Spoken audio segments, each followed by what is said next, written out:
And sometimes, you know, people can be so fine on the exterior, and it's just because they are so strong that they're playing it that well. And that's why I encourage people, like, check on your strong friends. I do, yeah.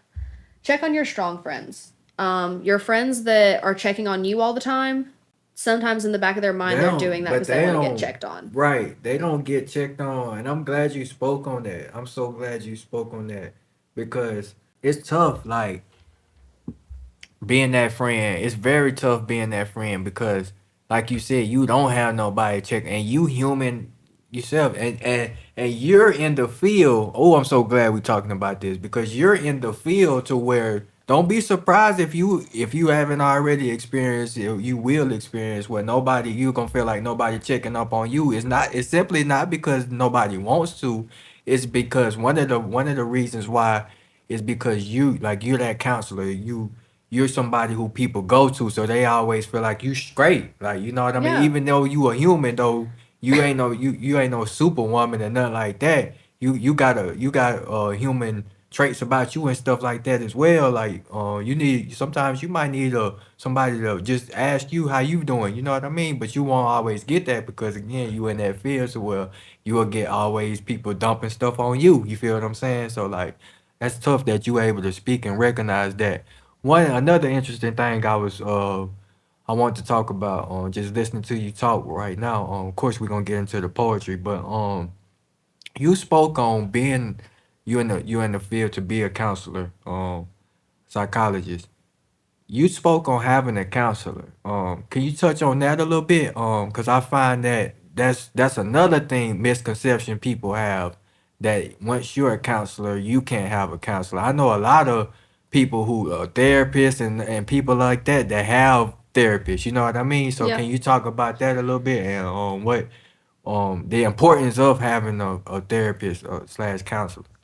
So it's actually like highly encouraged that if you work in any kind of social service or mental health field, Right. so even if you're just like a social worker, for Mm. instance, or you work in a group home for children, or you work with the homeless, it's highly encouraged that you also have a therapist or a counselor. And that's simply because, I mean, here's the thing: the people that go into these fields most of the time are highly empathetic people, Yeah. and you take it home with Man, you. that shit can wear on you, I wear and saw tear on you. I saw an Instagram reel the other day, right? And it was like, my therapist doesn't think about me when I leave the room. Ooh.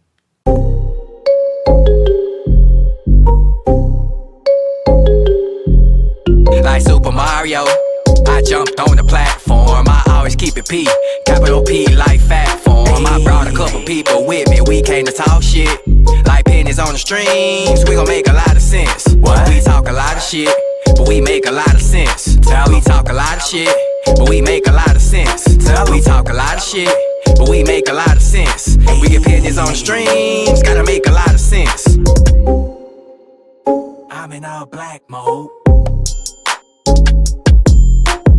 What up, what up, what up, what up, what up? It's your boy Tonyo the Great. I wouldn't be in here if I wasn't feeling great, man. Y'all know that. Y'all should know that by now. And hey, man, we back with season 2. This is the Making a Lot of Sense podcast, man. And like I said, man, we back with season 2. Finna get off into it. I'm a little rusty, so y'all forgive me. It's been a minute. This is my first time back in studio. As y'all can see, we in the home studio. Back in studio with it in a minute. Took some time off. I'm gonna go ahead and keep it a buck with y'all. Life been lifing, boy. Boy, life been lifing, boy. I'm talking about it's been a roller coaster trying to keep this thing afloat for y'all. You feel me? Cause it's powers that be that try to keep that try to making a lot of sense of downfall. You feel what I'm saying? We lost our second home. Y'all, a lot of y'all know we ain't got tipsies no more, so we can't do no episodes up out of there no more. Just a lot of stuff been crazy, bro. Like it's like I said, it's been some work trying to keep this podcast afloat for y'all and for myself. But we here. We able to maintain and keep it going. You feel what I'm saying? So I'm gonna go ahead and let y'all know it is a couple changes coming with season 2. it's gonna be a few changes coming. Number one, I know y'all probably looking like, where the co-host at? What happened to Twee and them? There won't be no co-host this season. Not no set in stone co-host at least. It's just gonna be me and the guest that I bring on. You feel me? No beef or anything. The co-hosts they just decide to do their own thing. Take their own route. Do something different. They got a lot of things going on their own thing. You feel me? And I respect that, so it ain't no beef. But I'm gonna keep the ball rolling. You feel what I'm saying? Cause I still got the passion for it, still got the love for it. And I feel like this is what I need to be doing. So we gonna keep doing it. That's one. S- Number two, expect more guests to be on here. We're gonna keep expanding with it. We just came from the Alabama Music Awards show, got invited to that. We represented Making a Lot of Sense very well.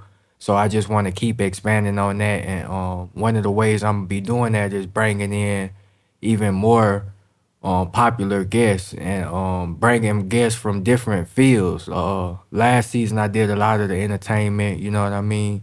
But this time around, I'm finna try to even get into like I want to get a politician, man. I want to get a doctor. I want to get a lawyer, things of that nature. I want to get a person who a cosmetologist. I want to get a person who does hair and stuff like that. Like you feel me? Just get into different fields.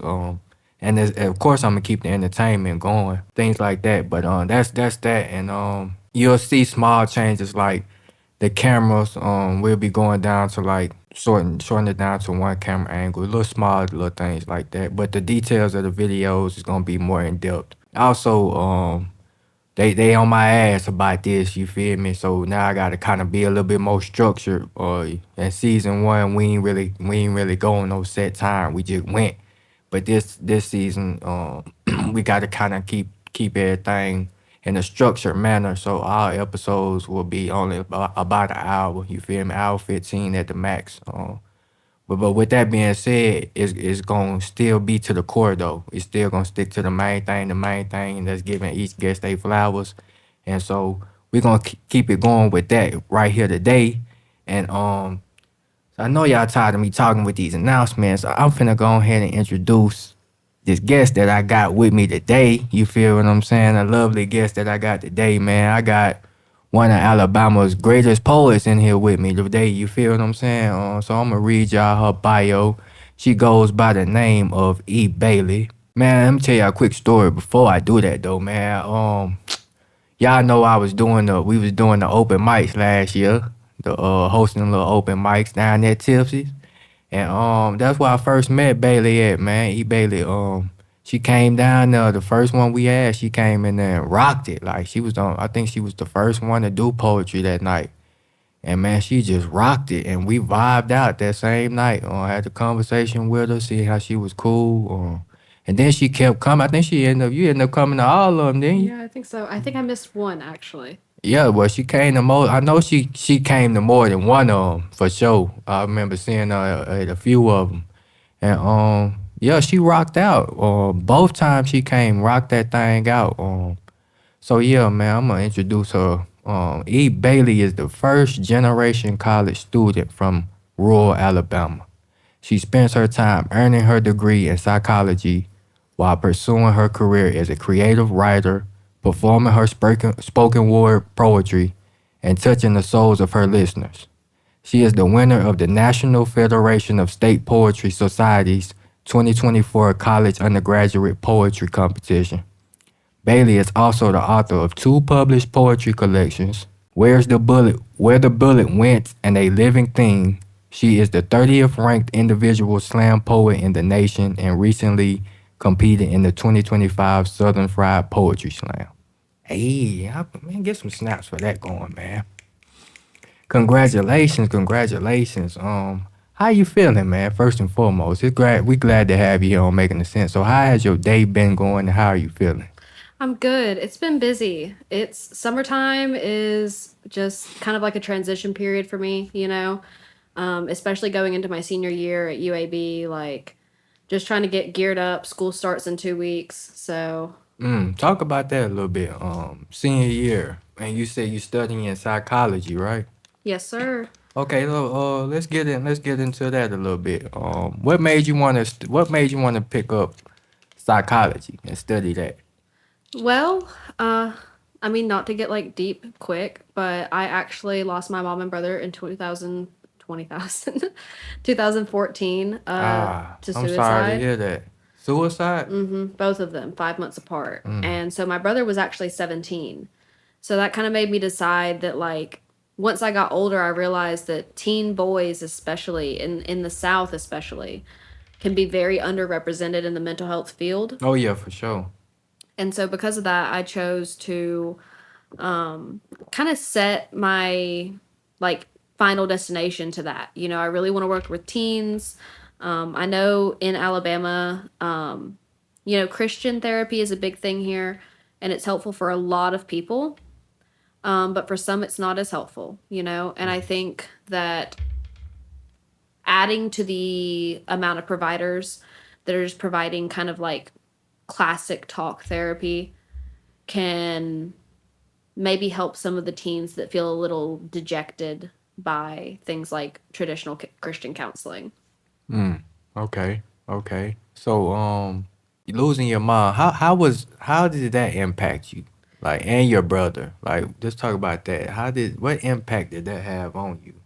And what age were you when you lost your mom? So I was 12 when I lost my brother, and then I turned 13 the month my mom died, Ah, actually. shit. So like it was really strange for me because I didn't really have her in my life previous to that. Ah. She had been on drugs most of my life, right? So I lived with her on and off, but overall, like if you were to put all the time that I lived with my mom together, it was probably less than 3 years. You Mm. know what I mean? But the crazy thing was is she had gotten sober and came back into my life maybe 6 months before my brother died. And so after my brother died, I kind of like in the back of my head, I knew, right? Mm-hmm. I was like, okay. And I think what's weird is I didn't even really process my brother's death for the first few months because I think I was so worried about my mom because she only had the two of us. Mm. So I kind of knew in the back of my head, like, this is going to make or break her. Either this is going to be a reason for her to like continue her recovery journey and she's going to come out on the other side of this, or this is going to cause something really bad to happen. And I don't think I ever really anticipated her committing suicide per se, but like I definitely figured she was going to end up falling off the wagon and things were going to go really bad. She'd end up in jail. You know, I figured something was going to happen. But yeah, I will never forget the feeling. I came home. I had never come home and my grandmother not been at work, right? Every time I came home from kindergarten forward, she was at work. And I came home in 6th grade and she was home. Mm. And I remember like an immediate pit in my stomach because I was like, something's very wrong for her to be here. And she told me that my brother had died, you know? And so months go by and what was weird is my mom, I was in band in high school. It was 7th grade. My high school was 7th through 12th grade. And it was band practice that Friday. So I was at school until around 7 o'clock. But my mom had texted me or called me or something and said, hey, I'm going to come pick you up Friday after band practice and take you to my house for the weekend. Mm. And 7 o'clock came, band practice ended. I packed up and I sat on the curb waiting for her. Everyone else's parents came. Some time went by. I waited.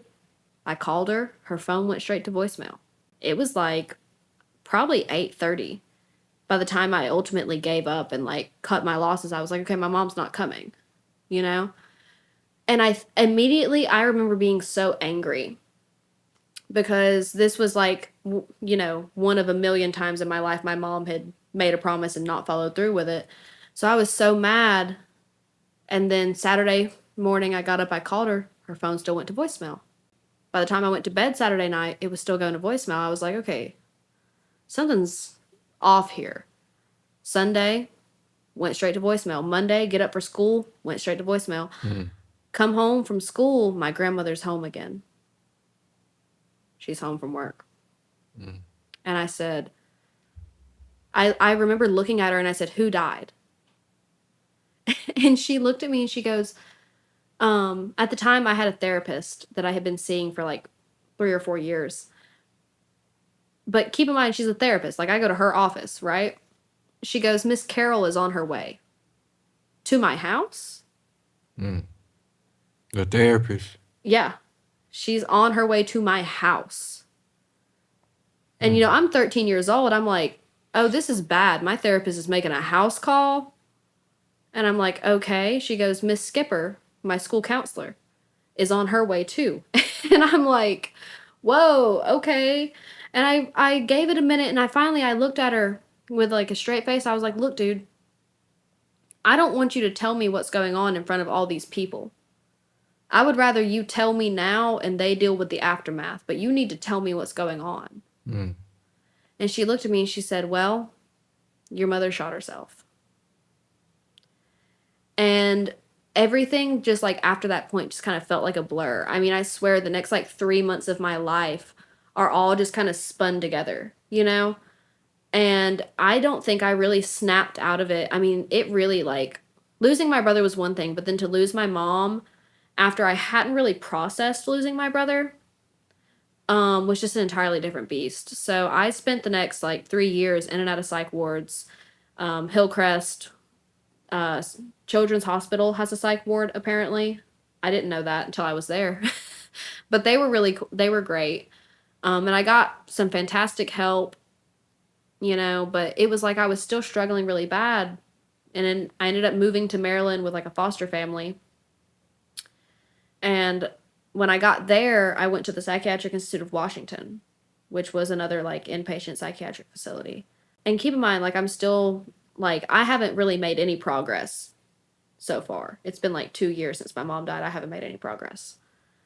And I remember this woman looked at me, right? And she was a nurse in the psych ward. She looked at me and she goes, and this is like my 3rd time in this place in like a year. So they're sick of seeing me, you know? She goes, have you ever considered that maybe your mom didn't think about you and then say whatever, she can deal with it? Which is kind of what I had in my head, you know? She just kind of said, you know, threw me out to the wolves. She said, have you considered that maybe she didn't want to put you back through that cycle again? And that changed my whole perspective. I spent the next, like, I would say 4 or 5 years doing so much, like, inner work and healing. And by the time I was, like, 19, I sat down one day and I came to this realization of, okay, I can either let this be the thing that haunts me for the rest of my life, or I can let this be the tool that I use to pursue something bigger. And that's when I ultimately decided to apply to college and study psychology. So. Yeah, that's deep. That's deep. Yeah, make me want to down there spark my damn blunt up that, but for real. But okay, but that goes into your story though, because instead of you like, you know, a lot of people wouldn't be able to take that, you know, losing their mother, losing their brother, especially so close together. Like you said, they would have then going to these psych wards, they would have just went down a whole another tumbling path or whatever. But you shout out to the lady. You remember the nurse lady? I don't, dude. I mean, most of them we just called them by their last names, you know. We weren't allowed to call them by their first names. And but at the end of the day, like shout out Psychiatric Institute of Washington. Like every nurse there, she wasn't the only one, you know. Every nurse there made a huge impact on me. I liked one of the therapists there so much. I ended up seeing him outside of the facility to be my therapist for the next 3 years that I lived in Maryland. I mean, and Rich Schwatkin, shout out. He was also a basketball announcer. He was like one of the most famous basketball announcers in the state of Maryland. Damn, that's crazy.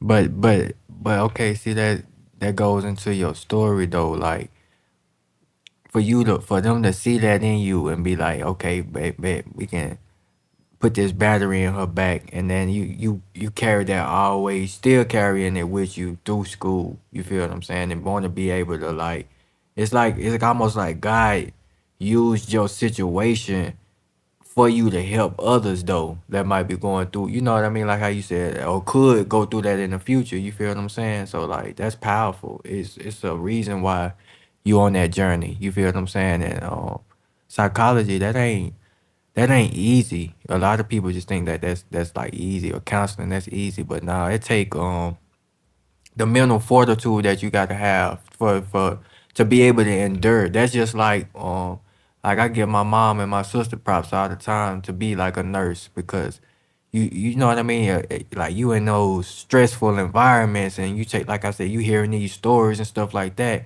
You taking that on, and that can play on your mental if you let it. You know what I mean? So I commend you just for that alone. Like of course the poetry and everything, but for you to wanna just do that, and the reason that you doing it to give back. You feel what I'm saying? And make a change. So like, yeah, thank you for that. You feel what I'm saying? We need more of that, I feel like, too, in the community, because one of the topics I'm real sensitive about, and you touched on it earlier, is suicide. I don't really play about that topic because I've dealt with it personally. I had suicide thoughts, woke up every day in a depression, and it a lot of people joke on it. You know what I mean? Especially if they've never had it. You know what I mean? Um, but I feel like now it's one of those topics that need to be talked about. Especially if you can pull yourself up out of that dark place, and now you able to live a better life. You feel what I'm saying? So yeah, I just commend you for doing that. um okay, so you in school, psychology, and you doing poetry. Let's talk about how you got into the poetry. So I feel like everything kind of started at the same place a little bit, right? So, I talked a little bit about my mom was a drug addict when I was a kid. And that, I mean, had its own whole basket of worms. I went through so much by the time that I was 8, even. Like 8 years old is where it kind of So hit did you, not to cut you off, but did you stay with like your grandma? You said your Mm-hmm. grandma took you in. Okay. So like, it's safe to say she raised you in a lot of ways, right? Yeah, so my grandmother got me for the first time when I was 2 months old. You and your brother, or was it just you? So me and my brother had different dads. Okay. So my dad's grandmother, is the one who took me in. So my brother actually stayed with our mom. And that contributed a lot to the different outcomes that the two of us had. My Wow. brother had been through, like, dare I say, What age did he commit suicide he at? was 17. 17. Yeah, and like what's crazy is he was one of those, and this is why I tell people, like, check on your friends. He was top of his class, early graduate, pre-accepted to law school. He was a basketball player, baseball player, tennis player.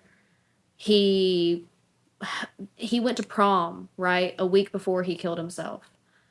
And there's a picture of him propped up, and there's like 6 girls just grinning, holding him, and he's just smiling. And that's why I say, like, sometimes it's the people you least expect. Because my brother, Yeah. at like 12 years old, my brother was so troubled. He was on like 3 or 4 different kinds of medication. He was failing in school. He was getting into fights. He was really troubled. And when he moved away with his grandparents to Illinois, and they got him help. And he completely turned it around. He did a full 180, and that just wasn't enough. And sometimes, people can be so fine on the exterior, and it's just because they are so strong that they're playing it that well. And that's why I encourage people, like, check on your strong friends. I do, yeah. Check on your strong friends. Your friends that are checking on you all the time, sometimes in the back of their mind, they're doing that because they want to get checked on. Right. They don't get checked on. And I'm glad you spoke on that. I'm so glad you spoke on that, because it's tough, like, being that friend. It's very tough being that friend because, like you said, you don't have nobody check, and you human. yourself, and you're in the field. Oh, I'm so glad we're talking about this because you're in the field to where don't be surprised if you haven't already experienced it, you will experience where nobody you gonna feel like nobody checking up on you. It's simply not because nobody wants to. It's because one of the reasons why is because you're that counselor. You're somebody who people go to, so they always feel like you straight. Like you know what I mean. Yeah. Even though you a human, though you ain't no superwoman and nothing like that. You got human traits about you and stuff like that as well. Like you need sometimes you might need somebody to just ask you how you doing. You know what I mean? But you won't always get that because again you in that field, so well you will get always people dumping stuff on you. You feel what I'm saying? So like that's tough that you able to speak and recognize that.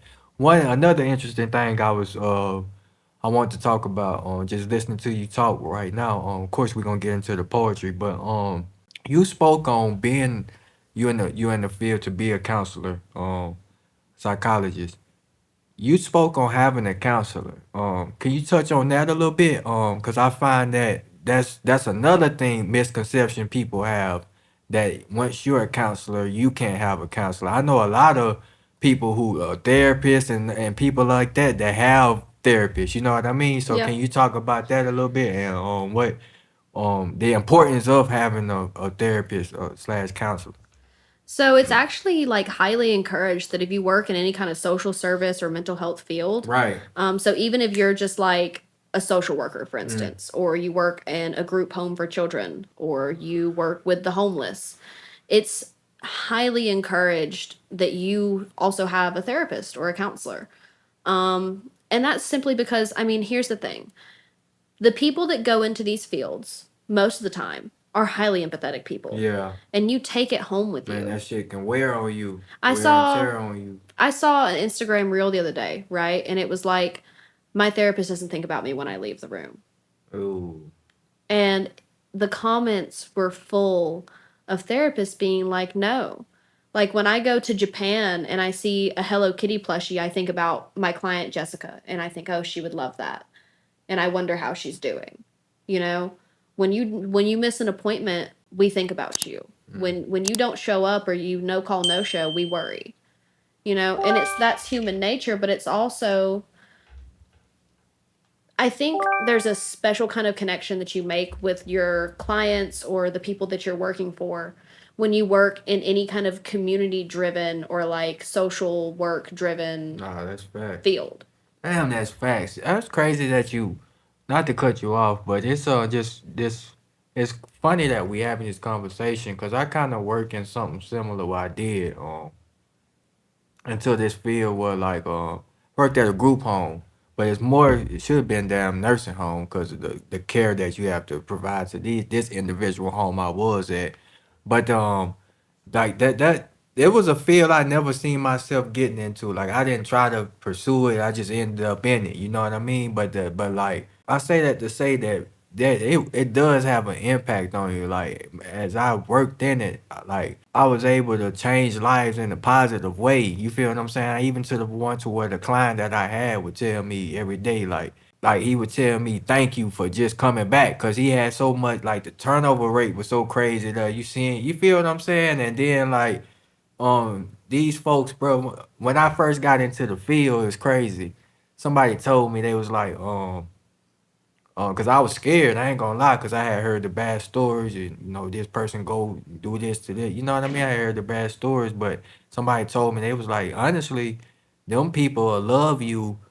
Like when they love you, they'll really love you. They'll trust. They basically said they trust them people better than just a so-called normal person off the street because you know what I mean. Like them people, like when they like you, they like you. When they don't, you know what I mean, they don't. So it's just like when they do love you though, like they'll really love you. And just to hear him say that, like I took him simple stuff, just taking them to Walmart to get some stuff, and he was like, "Man, I really thank you for that. That made my day." And it just started to weigh on me to where the point to where I was like, "Damn, I'm really making an impact in this man's life." And he really wasn't like that. At first he did a whole 180. I had to work with him. It took some work. So I can feel for people in that field. You feel what I'm saying? So Well, and that's kind of like when you work with teens, especially as a teen therapist, you have to think you're working with troubled teens. Yeah. Not all of them are going to walk into your office and feel like talking to you outright.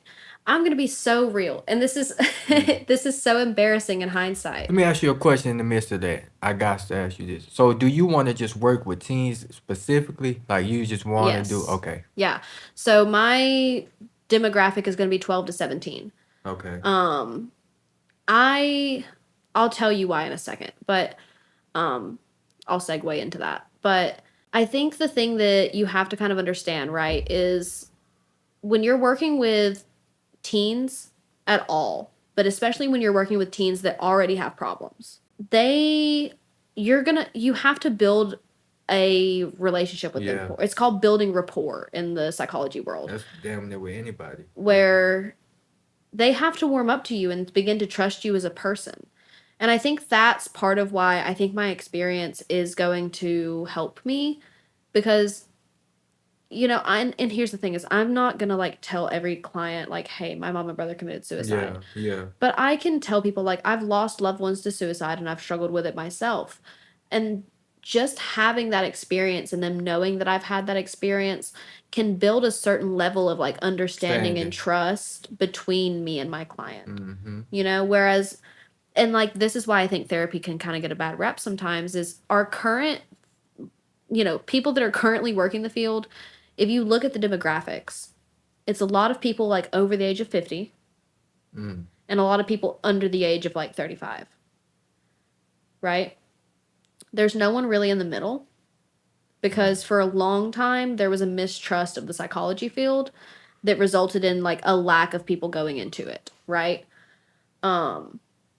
But I think a lot of people like aren't connecting with older therapists because a lot of times maybe they're not up to date on like current techniques like cognitive behavioral therapy as opposed to normal talk therapy.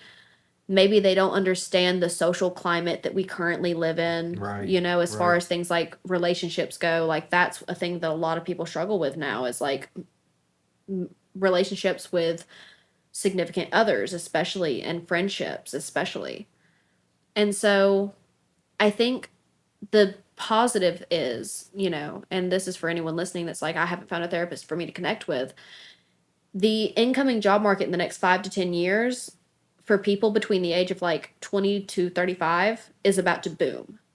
So we're going to see a lot more therapists kind of in our age range going into the field that, they've been through similar struggles because we've all grown up in the same kind of messed up timeline, You just really, it's a question that I wanted to ask you.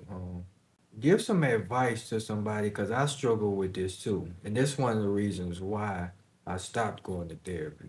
Give somebody to the listeners out there listening, give them some advice on trying to find a therapist. You feel me? And like what can they do to, you feel me, help them find the right therapist for them. You feel what I'm saying? So I think it starts with identifying what you're struggling with. Because I think a lot of people don't realize, like, therapists have different specialties. So, like, a lot of therapists specialize in things like anxiety, whereas other therapists may specialize in things like compulsions and, like, regulating and controlling your impulses. So what if you don't necessarily know what you need therapy with? Like, but you just know you need some therapy. If you like don't even have the basic idea of what you think you need, right? My biggest advice is, first of all, you can look into different kinds of therapy. So, and I know that everyone's like anti-AI, but here's the thing, AI is a tool. If you go into ChatGPT, for instance, and you ask, what are the 4 most popular forms of talk therapy?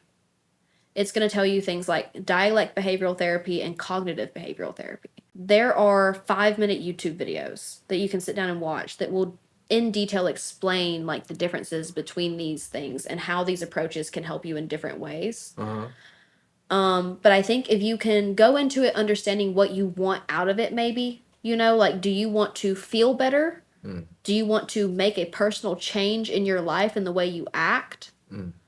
Do you want to just feel like somebody's listening? Do you not have somebody in your life that's doing that and you just want somebody to talk to? Right. Because depending on what you're wanting out of it, I think that's going to dictate, what the next step should be. Because, for instance, if you just want somebody to listen to you, and that's what's going to benefit you the most, is you just want somebody to hear you out and tell you, have you thought about it from this perspective, maybe? Like, just provide minor insights. Go to traditional talk therapy. If you are religious, for instance, you can go to like a Christian counselor that can be really helpful in like supplementing you in like biblical text and thought that can help center like what you're struggling with or how you're feeling. Whereas if you're somebody that like you're sitting down at the end of the day and you're like, damn, I've spent my rent money on clothes and I don't have food in the fridge. I feel like I'm anxious every time I go out in public. Like, you have like some deep-seated issues that you feel like are impacting the way that you live your day-to-day life. Then something like cognitive behavioral therapy, which is a form of therapy in which they focus on like, okay, what action are you taking that you don't think is benefiting you, right? If that's you spend too much money.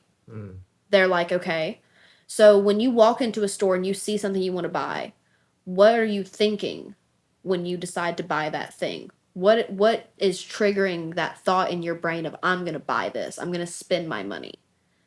Is there a point at which you have a thought of, I shouldn't do this, right? And the goal of cognitive behavioral therapy is, one, find that point at which you have that recognition of, I shouldn't be doing this.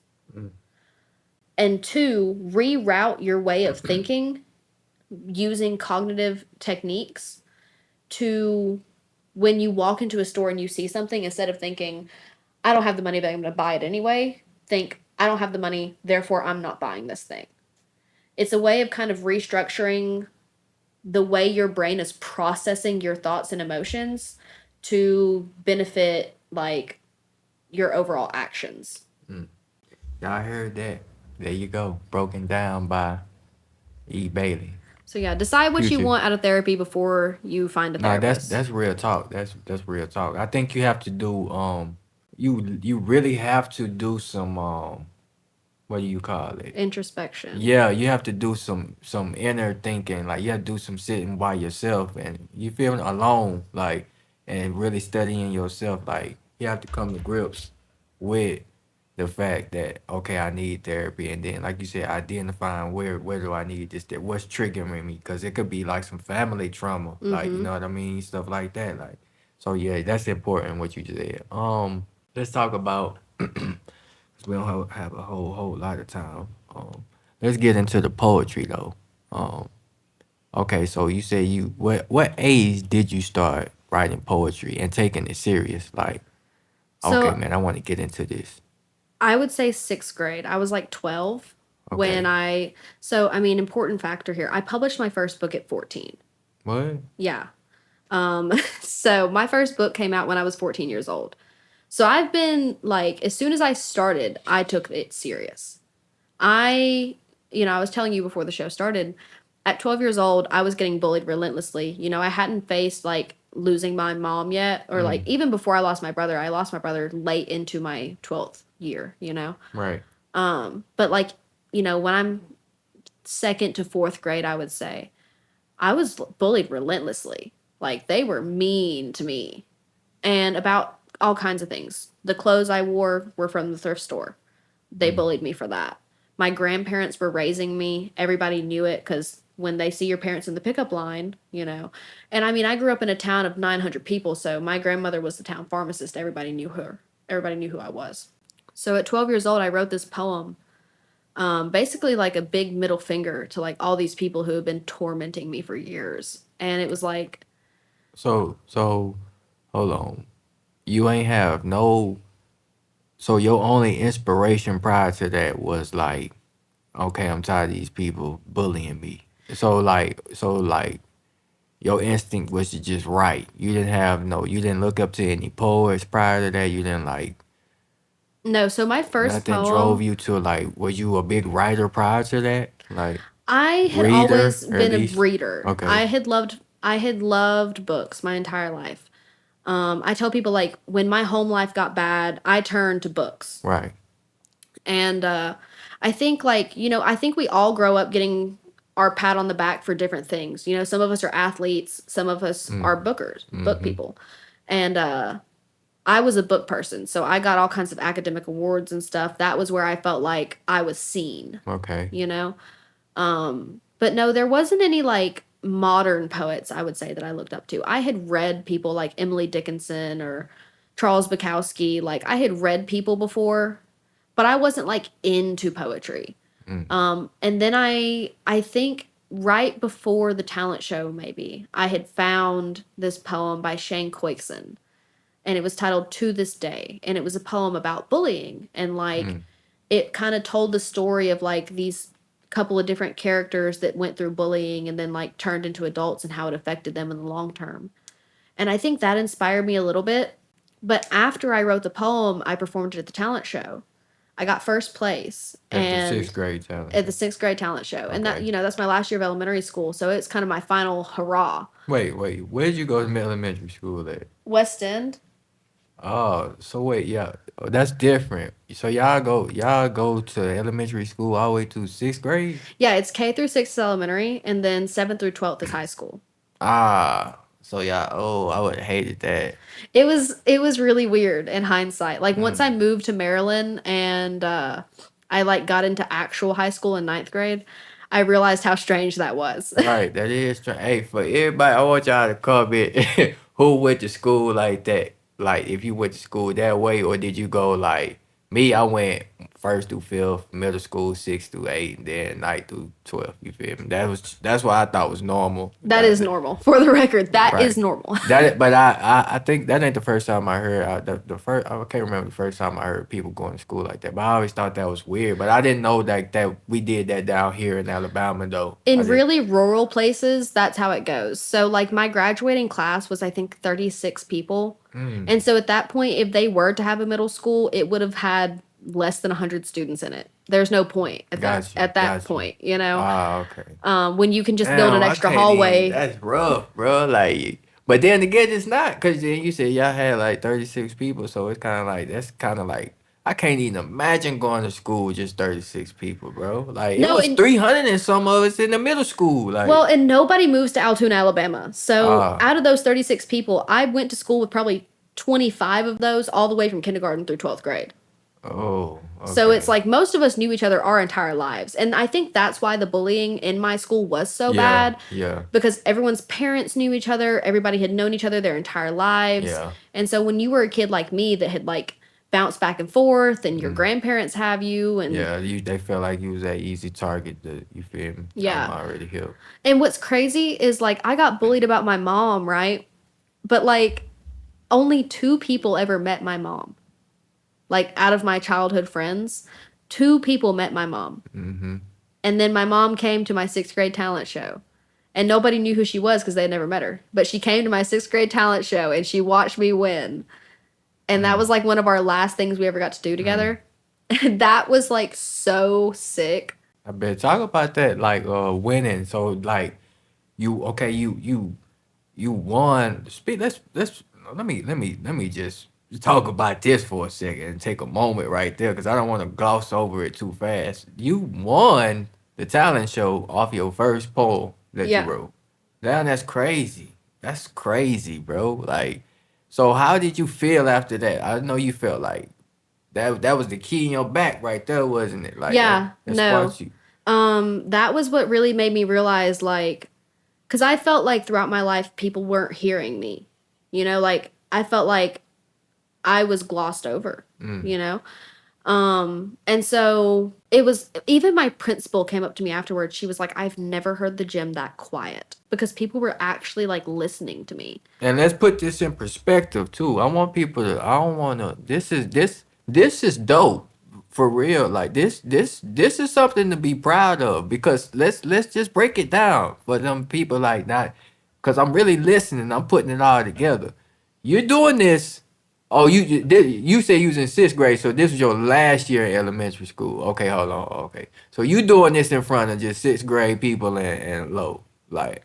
Yeah. below. Okay. But, It would have and been everyone's parents too. okay. You know, everyone's got their parents and parents, everything there. grandparents, all the But teachers. just the fact that you like that's don't I don't want you to sleep on that. You won the whole talent show. This is a whole talent show. So you got people not just a poetry show. This Dude, is we you got had a people whole doing Christian rock band. different things, basically. Like you feel what I'm saying? Like, Yeah, there was like 4 people that had actually like formed a band. They still tour like in the local area. They do like shows and stuff like that. But they had won the talent show for the past 3 years straight. Okay? And so I is came this into it judges? expecting them to win. Is it judges or is it the crowd judging? No, so it was judges. It was Okay. like people from it was like one person from the school board, I think. And then our principal was judging, and I can't remember who else was on. I can't remember, but it was like 4 judges. Damn, and you won that mud just off your first poem or anything like that. Okay, so what do you remember the poem? Like I do. I still remember most of it. So it was like it said, and this is what's so funny is I don't think anyone caught that I was like throwing them a middle finger, right? Even though none of them liked me, even though most of them had like outright bullied me. Right. But I started the poem off, I said, kids can be cruel. It's true. I've seen it. But they will not rain on my parade, because my parade is the biggest in town, and it is by far the happiest in the neighborhood. And I just went off, like after that, I hit a whole bunch of different points. And but you like, wrote this is you 12 years old. Like, Mm-hmm. so you wrote this at 12 years old. Like, okay, so after you win the talent show, and things like that. So, okay, speak on what goes on after that, like how you build it upon that, like. So I had a blog on Tumblr. I don't know if you know what that is. Yeah. But it used to be really big. And I had a Tumblr. And so I just started writing more poetry. I kind of felt like, okay, I found my thing. Mm-hmm. So I started writing more poetry. I was posting online. I got a few hundred followers pretty quickly. And then one day I got reached out to by a publisher. Okay. Who immediately they didn't reach out to publish me immediately. They reached out and they said they really loved my work and they had read about me, they had been going through my blog, and they wanted to donate to get me braces. So I put them in because that was the thing I was going through at the time. You have to think I'm 13. And so I'm posting about my poetry and my life and everything on this blog. You was posting it. I'm thinking it was random. Okay. No. I was okay. posting about it. I was like, I would post like, I got into a fight at school so they today. damn near want to sponsor you almost. Okay. I got you. And so I like put him and his wife in contact with my grandparents, right? A few months go by. And these people end up connecting me with some local like poets in Birmingham. Which was about an hour away from my house for people who like aren't from Alabama. And these poets would like come visit me and they would take me with them. And so I started spending like 2 days a week in Birmingham with these poets. And they would take me to all these open mics. They just introduced me into a lot of people that I made like lifelong connections with, right? And so you have to think, a lot of these open mics are like 18 plus. Right. Or even 21 plus sometimes. So I remember like the first show I ever did that I was like featured at, that wasn't just an open mic, they had to like give me special permission from the owner of the establishment because it was in a bar and I'm 13 or 14 at this point, probably 14 at this point. So the owner has to grant me special permission. He grants it. So I walk in with an X on the back of my hand. So, yeah. I go up, I do my set, and everyone's walking up to me after. They're like, how old are you? Are you a student at UAB? Blah, blah, blah, blah. And I'm telling them, like, no, I'm 14. And everyone's just flabbergasted. And I think in that moment, I realized, like, okay, I need to run with this, And, like, and this is what I tell people. This is the interesting thing, right? Is the child prodigy, quote unquote, to, like, not feeling good enough pipeline kind of thing. Because when you're 14 and everyone's blowing your head up, they're granting you access, and there was like 4 different bars that granted me special access just to do shows there. And I'm like the youngest person by at least 10 years, And so when you're like 14 and you have all these things lining up, and then my first book got published, and they flew me to Washington D.C. to do a book release. I came back, and what's crazy is in Birmingham we have something called the Alabama School of Fine Arts. I had applied, right? Because you have to think, my head is huge. I've got the world's biggest ego. I'm on top of the world. You know, all this tragic, terrible shit has happened.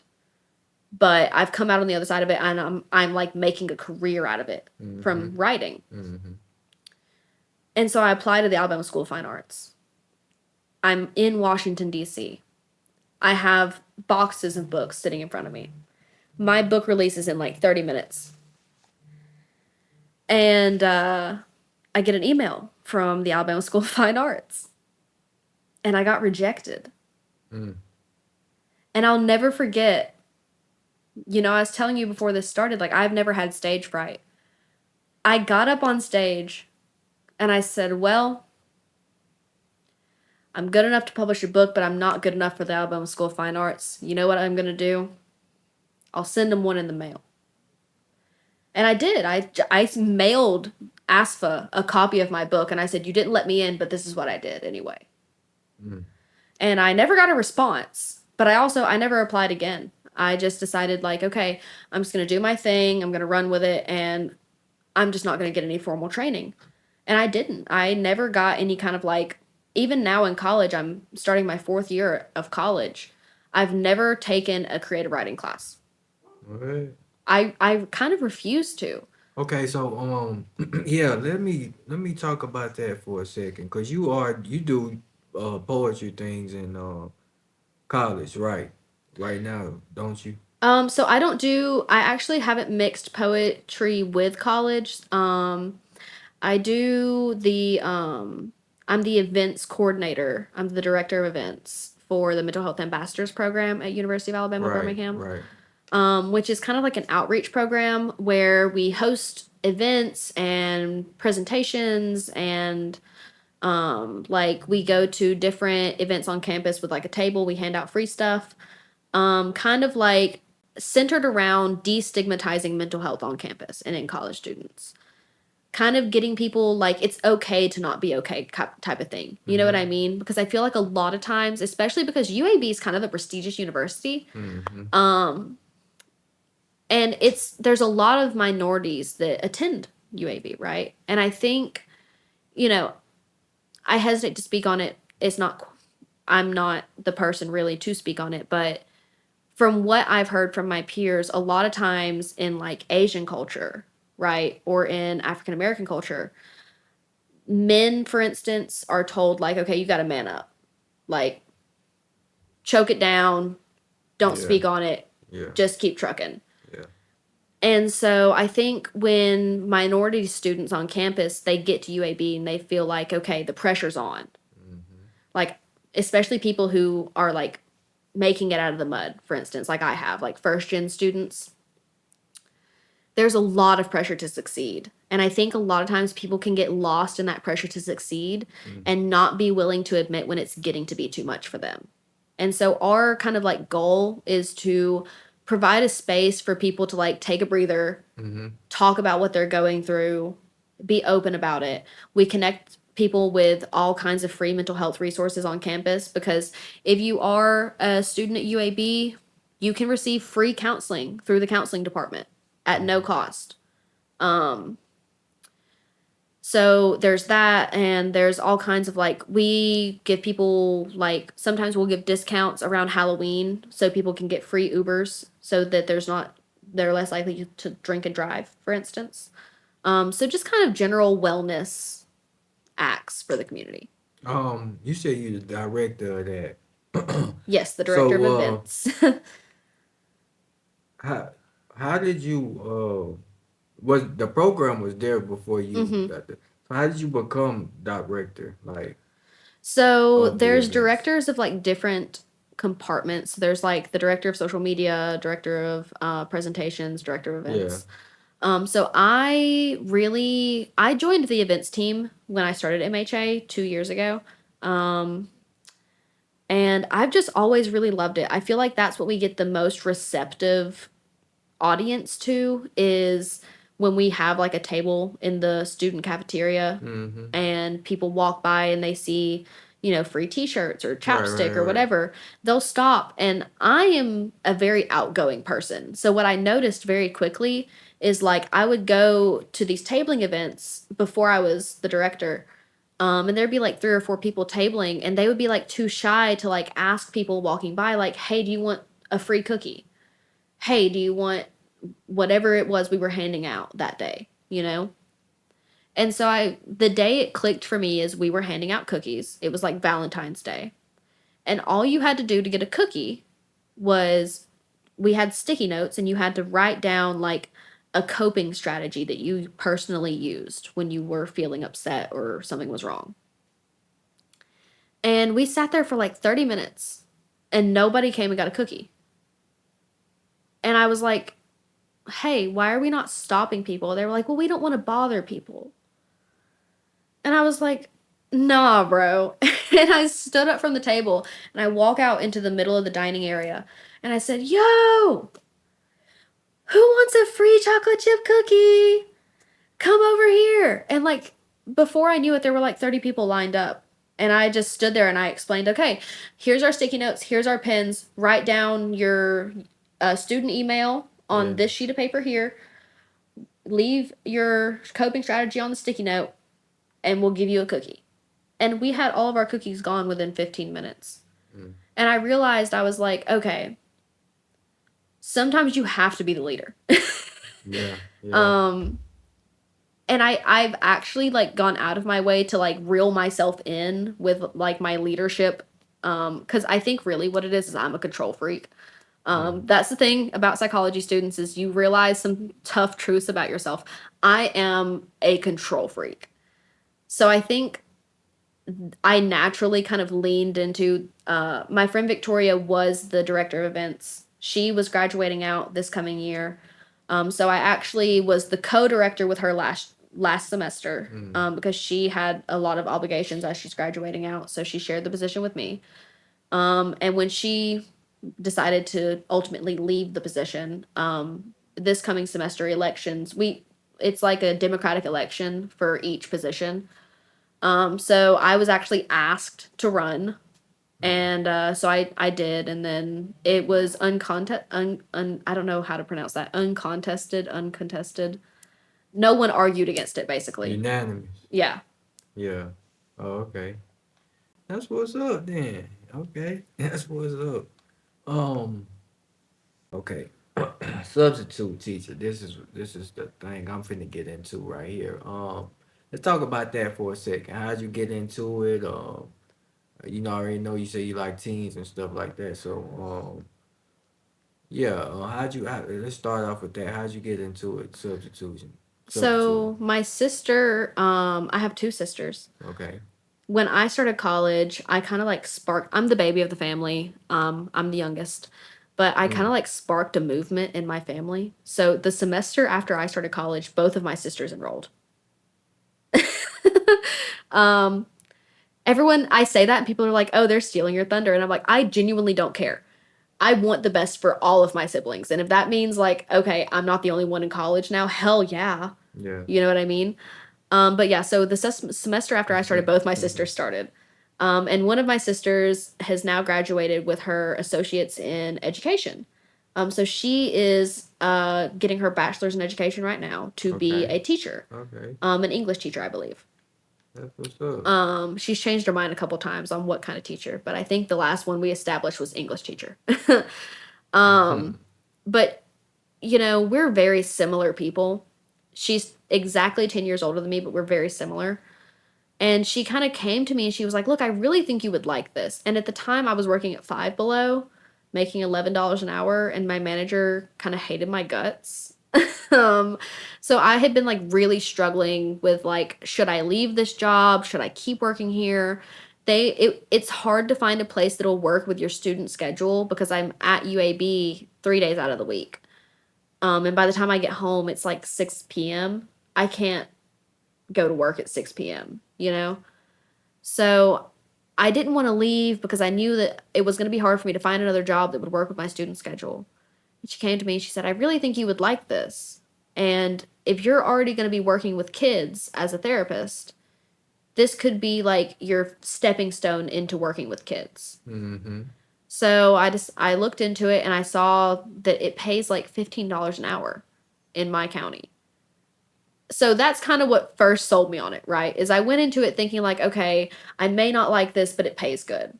And then I think my first class was a 3rd grade class. Mm.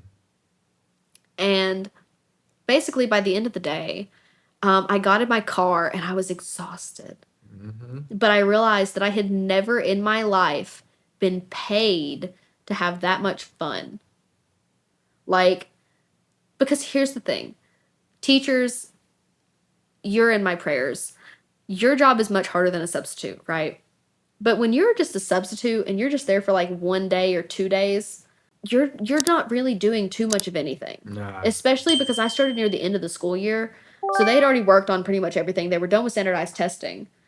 There's nothing else that they have to learn at that point. So we're like watching YouTube videos. I'm like printing out coloring sheets for 5th graders. You know what I mean? We're talking about Fortnite. I spent an hour and a half letting people guess what skins I had in my Fortnite locker with like a 3rd grade classroom. So, I understand that's not how like actual teaching goes. But I'm not a real teacher. I'm a substitute. I'm the fun one. That's kind of how I think about it, right? Is like, but in that same breath, I think it's really cool that I get to like be around the kids and not have the utmost responsibility of like, I'm not really responsible for making sure that they know their ABCs. But I get to like be like, hey, what's the 6th letter in the alphabet? Mm-hmm. And give them a candy if they know it. Yeah, You know what I mean? Like, it's really cool. Kids are super neat. Yeah, that's dope. That is dope. Just being around kids, and they keep you grounded, and it keeps you young too, in a sense too. Especially if you like working with them kids. One question I want to ask though: do you when you sign up for a substitute, are you just like a general substitute? Like, so do you get to pick? Like, I want to do elementary school, or I want to do middle. How does that work? It kind of depends on what school board you work for. So I can't speak on Etowah County, but I know in my county, there's an app. So you'll go through the school board, get certified to substitute. And then when a teacher needs to not be there for a day, when they need to take absence, it'll show up like a job listing. And privacy laws are different depending on what 3rd-party service they're using. So like if the school board makes their own app, then the listing will show up exactly what grade, the name of the teacher, all of that. My county uses a 3rd-party system. So due to privacy laws, when it shows up for me, it'll tell me what school. So it'll tell me Albertville Middle, primary, intermediate, high school, kindergarten. Like, so I get a rough idea because I think intermediate is like 3rd and 4th, middle is like 5th and 6th and 7th. And then intermediate, I can't remember. There's like 6 schools. And we've established, I grew up with 2. There's like 6 of them in my school system. So I'm not going to lie. Every time one pops up, I end up having to Google like what grade is intermediate school. But yeah, it'll just show up like what school and like the dates that they need you for. And you can either accept it or leave it for somebody else. I know you said about the pay and everything, but is it consistent work though? Yes. So like is it, you ain't just getting one day out the month type thing? So the downside is you have to kind of be alert with your phone, because they get taken pretty quickly because there's no cap on how many people can become a substitute teacher in your county. They don't like stop accepting people because they have enough. You know what I mean? So the only way that you can really like ensure that you get the jobs is when the notification pops up and says a new job listing has been posted. Right. Click it, check it out, see if you want it. Right. But typically, like, if it's let's say a Sunday night, there will be 5 or 6 listings by Monday morning. But the crazy thing is a lot of times they pop up at like midnight. Like these teachers wake up at midnight and they're like, I'm not going to school tomorrow. And then you wake up at 6 a.m. and there's like 3 listings. Oh, and then you have for that morning? Yeah. That's crazy. Yeah. That's like fly at the moment. So that's why a lot of schools have like permanent subs also, which is essentially just like an extra teacher that's hired that shows up every single day like a normal teacher would, and they just kind of get stuck in any class that doesn't have a teacher. Oh, like and is they like paid by the hour or something? Yeah, like so they're paid like a normal teacher would be. Yeah. So they get paid for I think they actually get paid less than 15 an hour because they're a permanent sub, so they're expected to be there every single day of the week. But my sister did that. I think actually my sister is doing that this year for I'm gonna say kindergarten. You ain't thought about doing that? So the thing about it is I can't be there every day because of college. Yeah. But interestingly enough, I did accept my first long-term substitute position. So I'm going to be substituting a kindergarten class for the entire first 2 weeks of school. For real? How you gonna do that? So as much as I was just talking about, like, I don't have to teach them anything, now I, like, actually have to teach them stuff. But how you gonna do that with school? So my school doesn't start until August 25th. Oh, okay. You at the gate with it. So I'm going to be substituting from August 12th to the 22nd. Damn. And then right into school. And then right into school. Ooh. And kindergarten at that too, boy. You down there like me. Like, boy, that got me substituting Head Start. Yeah. So, kindergarten. Well, and here's the thing is, like I said, it just tells me what school it is. So it's pre-K/kindergarten. So I don't know what I'm really getting into. Yeah. The benefit is if it's pre-K, there's 2 teachers per classroom. So I don't have to teach them anything. But this what I learned that tripped me out though. Like, you have to be careful what you walking into. Cause then I think it's pre-K down. They don't separate the intellectually challenged kids from the rest. They all group together. They don't separate them at Albertville City Schools most of the time anyway. They didn't separate them in my school. For real? Yeah, a lot of rural schools, they don't, I mean, unless you are physically handicapped in some way, or unless your handicap is so debilitating that you don't have like an appropriate level of functioning at all. Right. You don't get separated. So like most of the time, like at Weston, people would get separated in maybe like high school. Once we got to high school, if you were still functioning, I would say below like a 5th grade level in 7th grade, yeah, they might separate you out. But at Albertville, like I have substituted before and ended up being a one-on-one, which is essentially they have some students that are special needs, and instead of moving them to a special needs classroom, they will hire I can't remember what they call it, but it's a paraprofessional to sit with the kid all day and do everything with them. In that classroom? In that classroom. For real? Mm-hmm. Damn, bro. I haven't made up my mind on how I feel about that. Yeah, that's tough. Because in one way, I feel like it can kind of ostracize the kid more. But on the other hand, they're getting to be in a normal classroom, which in a lot of ways is a benefit. Socially, that's a huge benefit. Because they're learning how to be around children that are not neurodivergent. Right. But see, it's going to outcast them, though, in a way, because them kids ain't, them kids ain't going to talk to that fellow or that lady. I thought the same thing, but listen, I was a paraprofessional for a kid that spent 4 hours. You know what Chicka Chicka Boom Boom is? Uh-oh.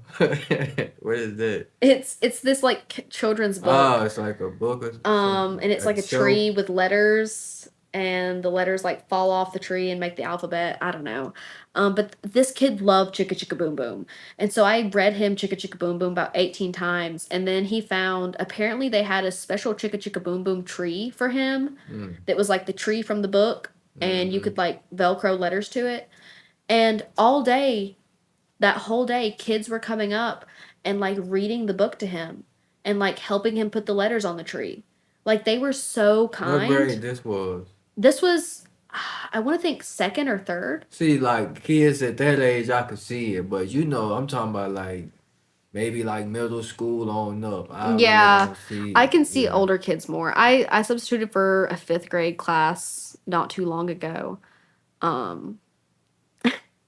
It was just like kids, you know, they say like kids say the darndest things. Yeah. Sometimes kids say things and I don't think they realize how heartbreaking they are. Of course not, bro. This girl walked in, keep in mind, this is a 5th grade classroom. Mm. This 5th grader walks in. Her first words to me, not good morning, not where's my teacher, not what's your name. She walks in and I've got a box of crackers on the desk. And she goes, do you know how many calories are in a sleeve of crackers? Mm. And I said, no, ma'am, I don't. And she goes, well, I'm really hungry, but my mom has me on a diet. So I can't eat them if there are too many calories.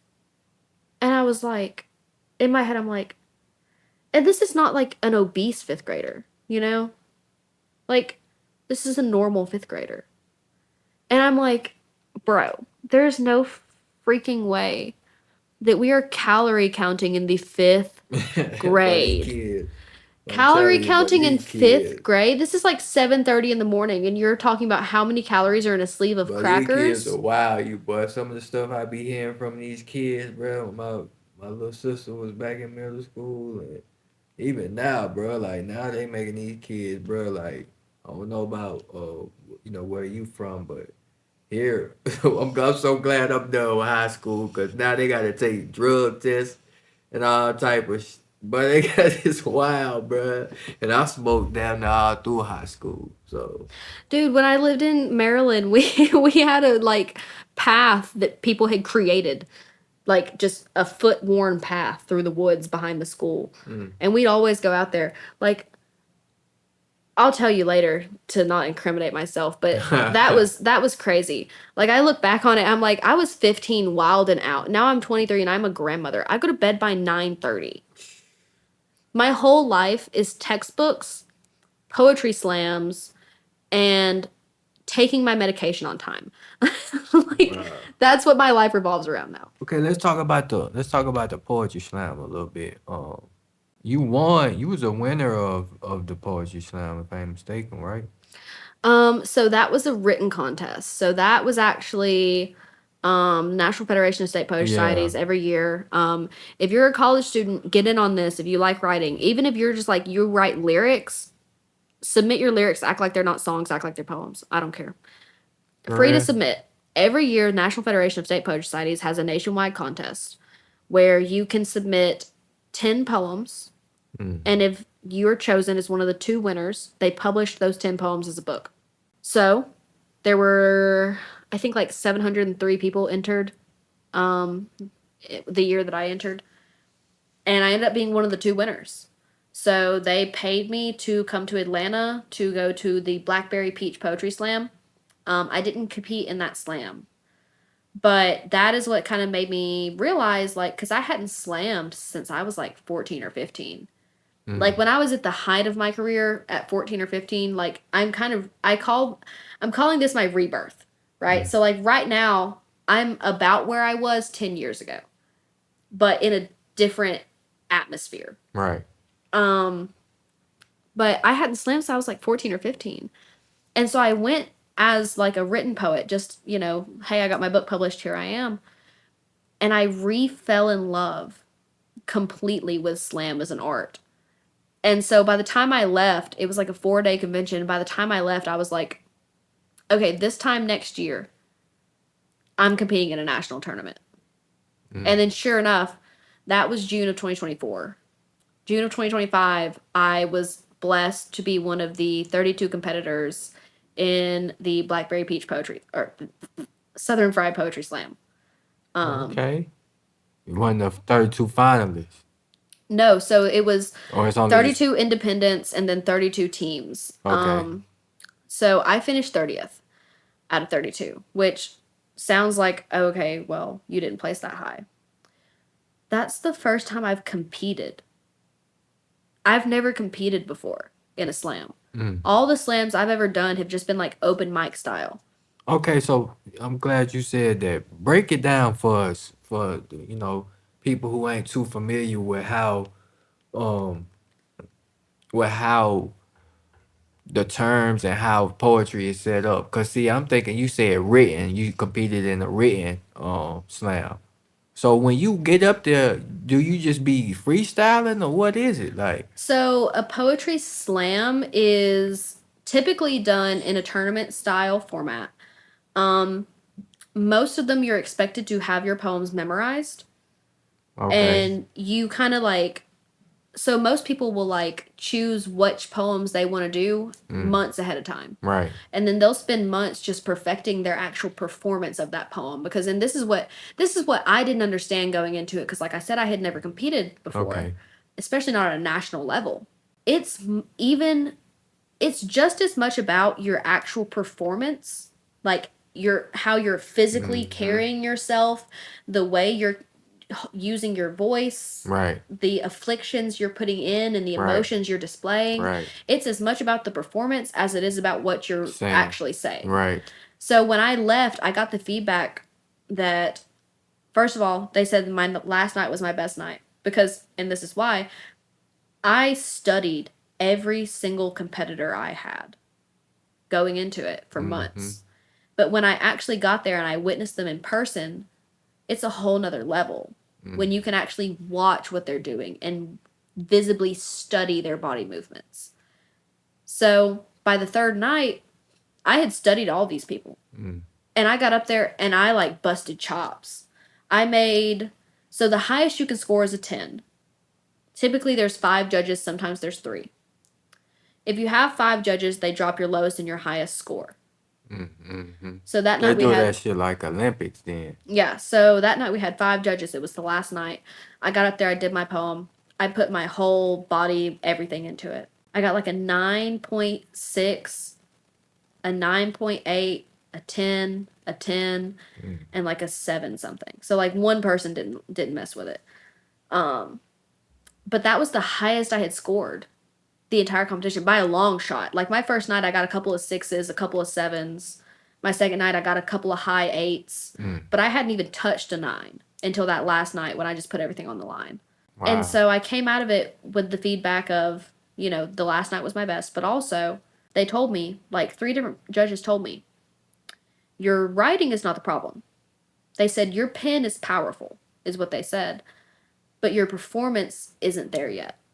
And so that's what I've been working on these last couple months, and what I'm working on taking into the Leaf Global Arts Poetry Slam this October in North Carolina, is I realized that like I don't have stage fright, but I get on stage and I don't want to like do too much.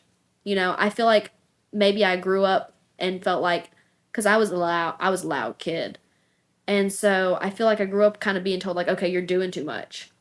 And so when I get on stage, I'm not trying to like over exaggerate and like make people uncomfortable. Right. And I'm realizing now it's supposed to make you uncomfortable. Like you're supposed to get up there and be doing too much, because that is the performance art aspect of it, is acting in such a raw way that it can be off-putting for people.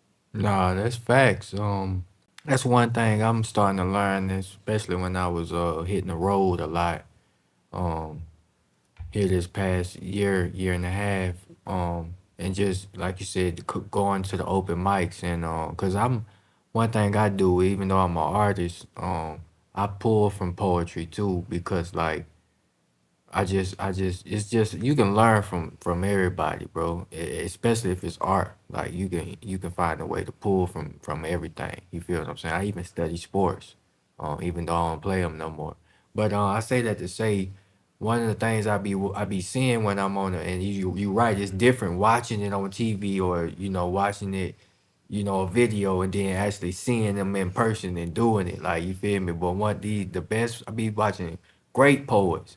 And the ones that stick and resonate with me is they like borderline good actors or actresses. You feel what I'm saying? Because they really embody what they talking about, and you feel what I'm saying. They the ones that lead that lead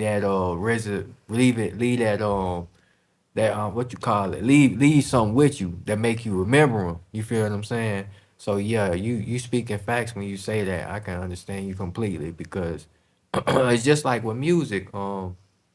Or anything artistic, you have to really embody it and feel it to make others, you feel what I'm saying, really feel it and shit like that. So I think those judges telling you that was a plus because I always felt like that too.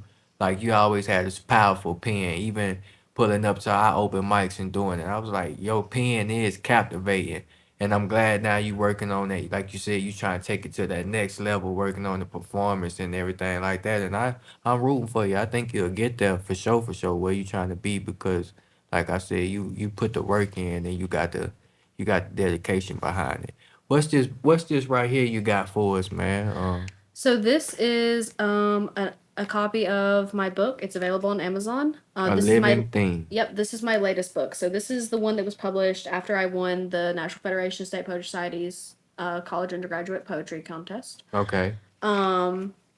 It's short. It's 10 poems. It's like a coffee table read is what I tell people. So my purpose with this book was kind of to like captivate Southern culture and show the South in a different light, right? Because I feel like around the country, a lot of times, if you tell somebody like, "Hey, I'm from Alabama," they look at you and they think, "Okay, so you're uneducated." Tell me about it. They think, "Okay, so you don't have shit." And I get so sick of that. Because here's the thing, it's like, okay, we might not have shit, but we have community.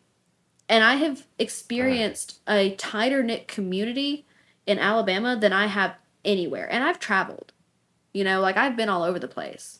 And you don't find a place where you drive by and wave at random strangers. Where you drive by a dude mowing his grass and he throws one up for you. You don't get that other places. And so I wrote this book. Yeah. So this book kind of was meant to like capture like some of the parts of the South that we don't talk about. So like I have one poem in here. It's one of my favorite poems I've ever written. It's called Food Pantry Cookbook. And it's about the church food pantry line. I've got another one called have you ever heard of the book A Tale of Two Cities? Yes. Okay. J. Cole made a song about that. Yeah. Yeah. So I wrote this poem called Girlhood to the Tune of Two Cities. And it's off inspiration from that. It's kind of inspired by A Tale of Two Cities, and it's about living in Alabama with like a graduating class of 36 people and then moving to Silver Spring, Maryland, which for those who don't know is like 15 minutes from Washington, D.C. So I was spending most of my time in Washington, D.C. I think my graduating class at the high school I went to, Albert Einstein High School, was like over 100 people. So I like went from one extreme to the other. You know what I mean?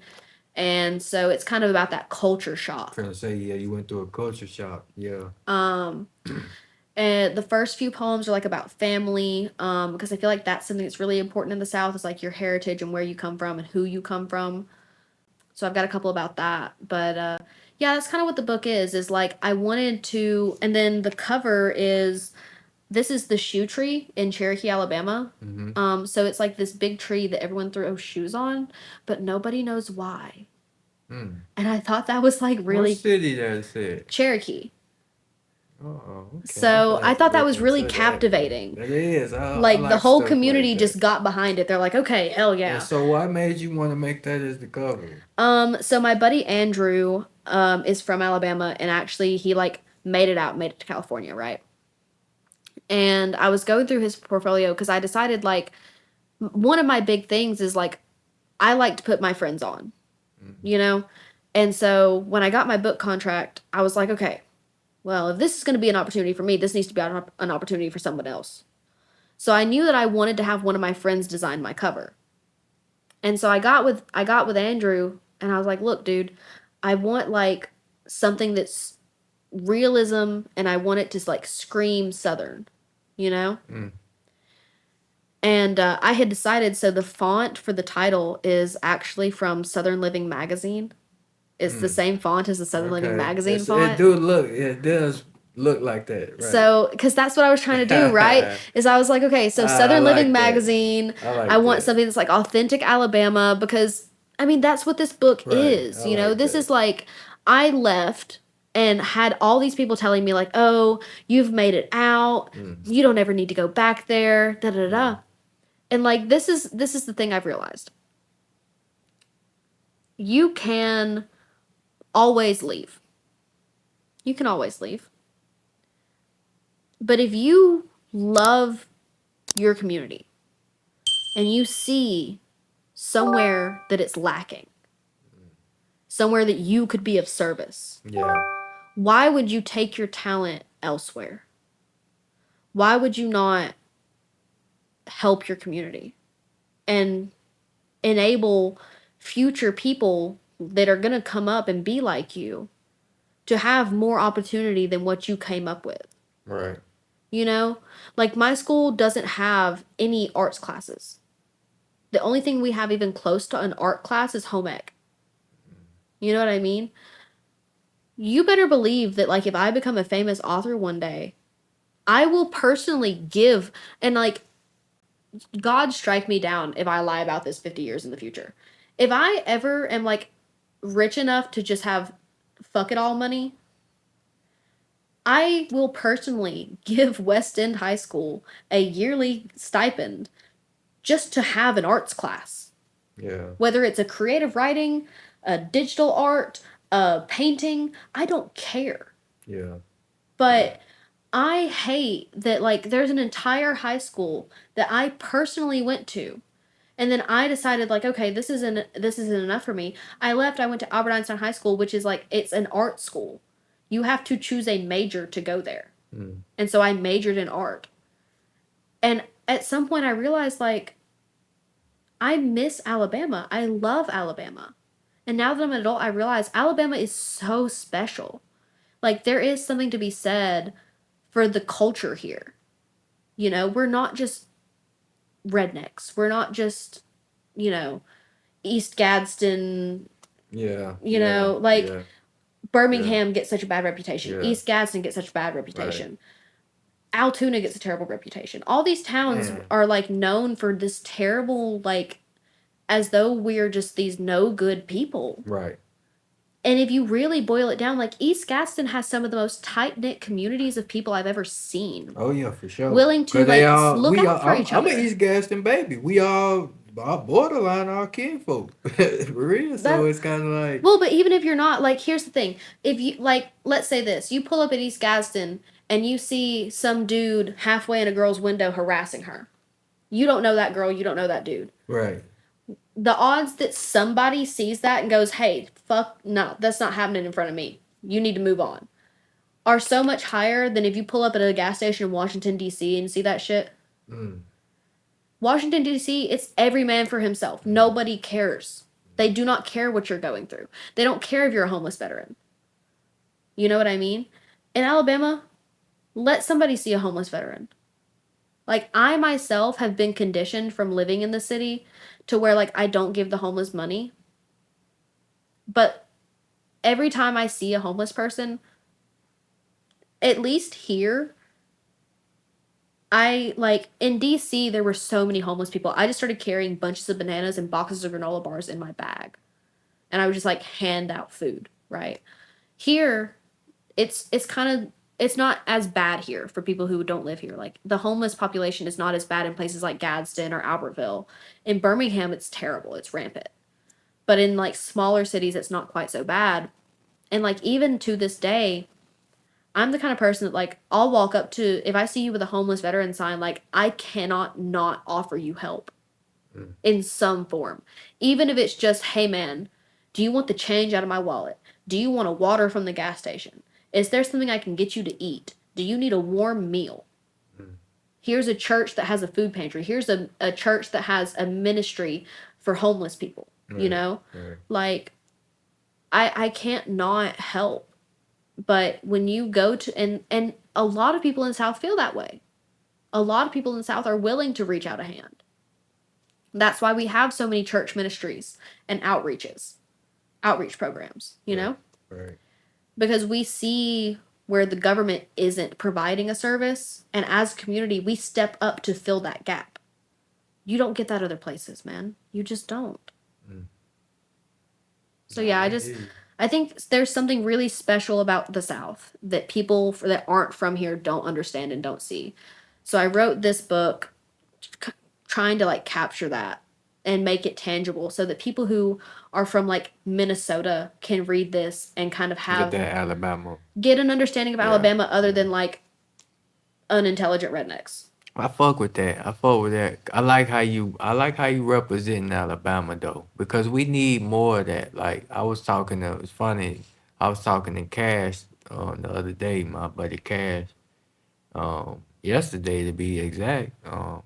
And I was just telling him he always remind me of that because he's so bro, he Alabama to the fullest. Like he just straight Alabama. He don't care. He gonna represent where he from.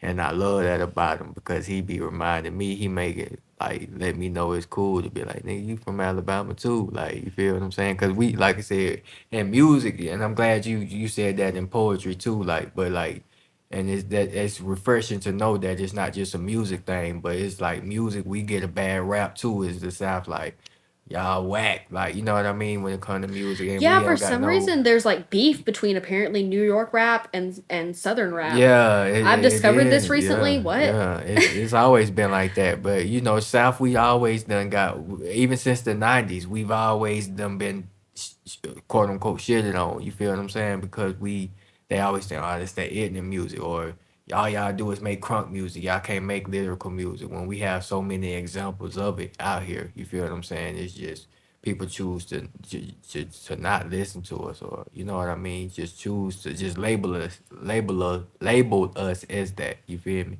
so it is what it is, but like, it's refreshing to know that it's not just not I don't want to say refreshing because it's still a bad thing, but like it lets me know that it happened in poetry. It just it happens for us in general. Seems like then like Yeah. so. I'll never get over like when I first moved to Maryland, I was with a bunch of my friends from the theater department and we like went to Target to get stuff for the theater department for a show, like snacks for all the actors. And I said, "Hey, do y'all want to grab a buggy?" And they turned around and horse laughed me, bro. They were like, "A buggy? You mean a shopping cart?" I've never heard something so stupid. Oh my gosh. And it's like, a buggy. a buggy? Yes, a Yeah, buggy. nah. Now what about it? I'm about to hit you with a buggy. What you Right. mean? Or like them people that be saying like, they'll call it soda pop, or like yeah, like It's all Coke. right, or it's drink, or you know what we call it down here, like give me something to drink or something, like you know, or yeah, Coke, like well, what's a soda pop? Let me like, get a Coke. What kind? Dr. Pepper. right, what's a soda pop? But hey, we it's just a southern thing. But I love how you put on another thing about it, how you put on people from Alabama, and you know people that you wanted to put on, you was close and connected with, you knew exactly what you wanted to do with it as well. That's what another thing I love about it. And You if said they could y'all, get the book on Amazon. yes, on Amazon, A Living Thing by E. Elizabeth Bailey.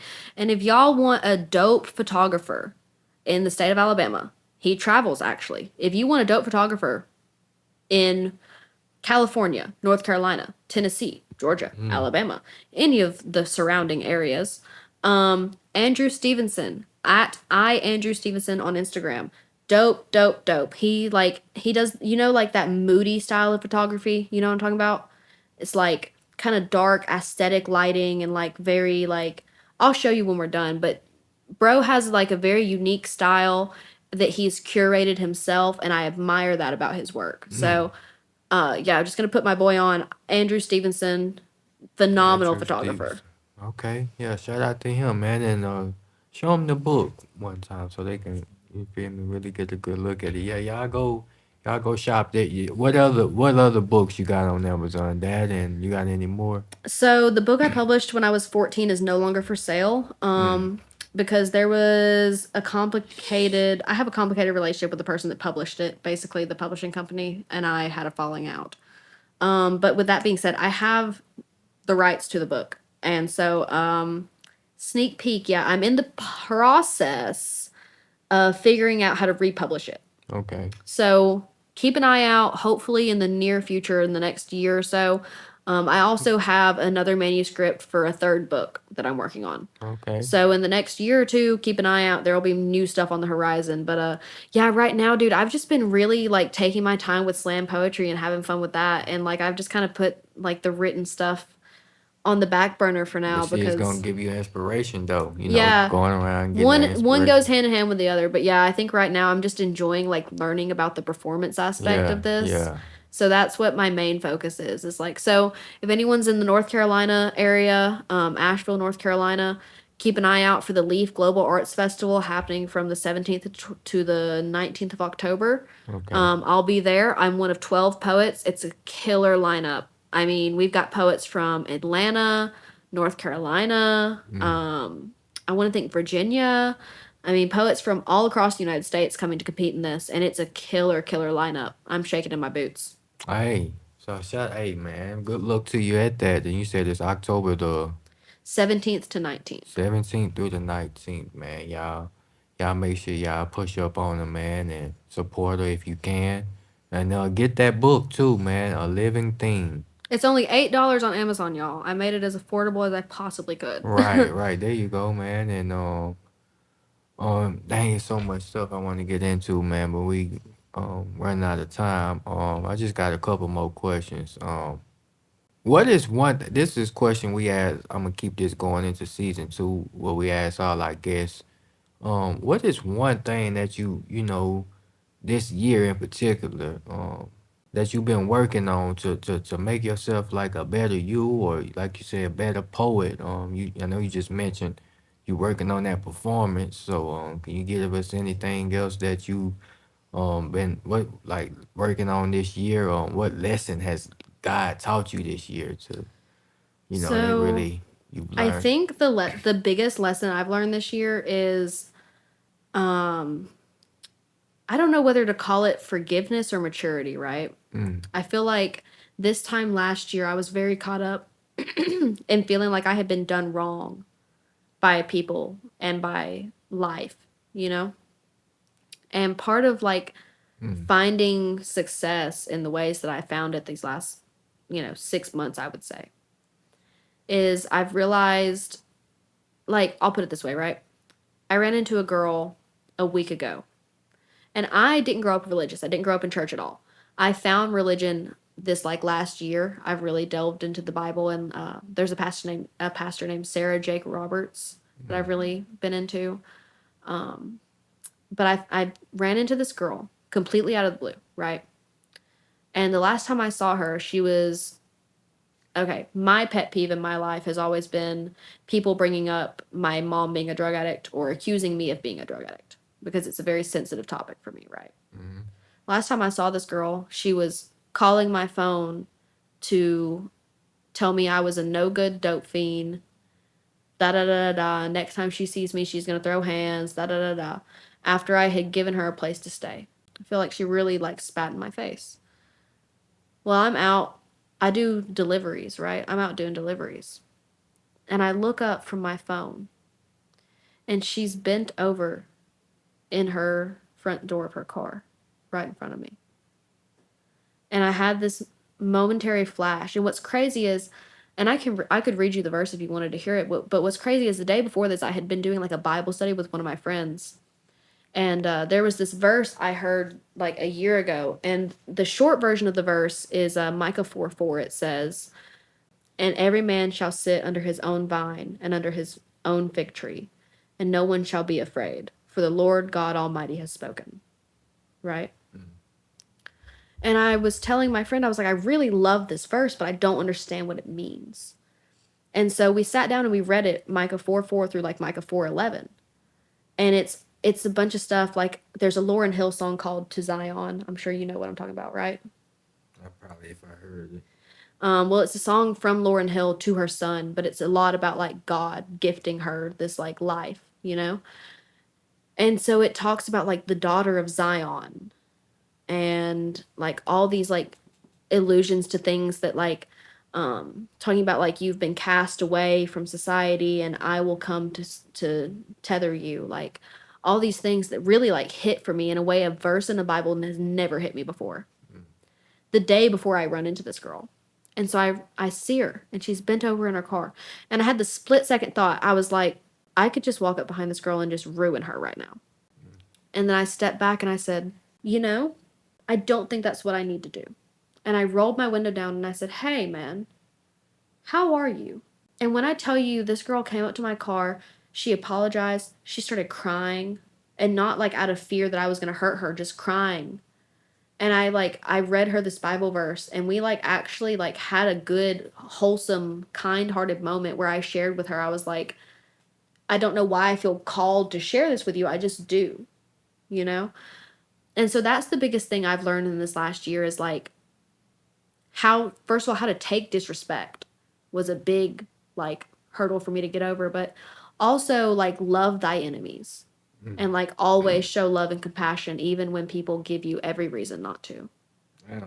Yeah, that's tough, boy. And what you said, forgiveness is really like it ain't even nothing to do with them. It's really more so for you. You feel me? Because and that's one thing one of the little lessons I've been having to learn too is it's also healing. You can label forgiveness is also a step in healing in that too because one thing I don't know, you might agree with me on this, but if you don't give yourself time to heal from things that you especially that you constantly think about, it'll eat away from you and it'll take away from you being your true self, your great self that you need to be. You know what I mean? Like it can hold you back.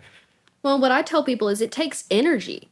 It takes energy to sit Exactly. there and Yeah, to fester sit that. yeah. And And you the like, one suffering. You know exactly, what I when you're mean? ruminating So on that, it's taking time and energy that you could be devoting to like man, actually what doing bettering your something shit. right. So man, you hit it right on the head. One more simple question, man. This last question. What's the hardest for you to say, man? Um, I love you, I need help, or I apologize. 100% I need help. Because like, and I can't remember if I mentioned this on podcast or before we started. I am a control freak. Yeah, you said that. I'm a control freak. I hate to feel like I have to hand the reins over to somebody else. And like the thing is there's been a lot of times throughout my life that I had to do that. You know, like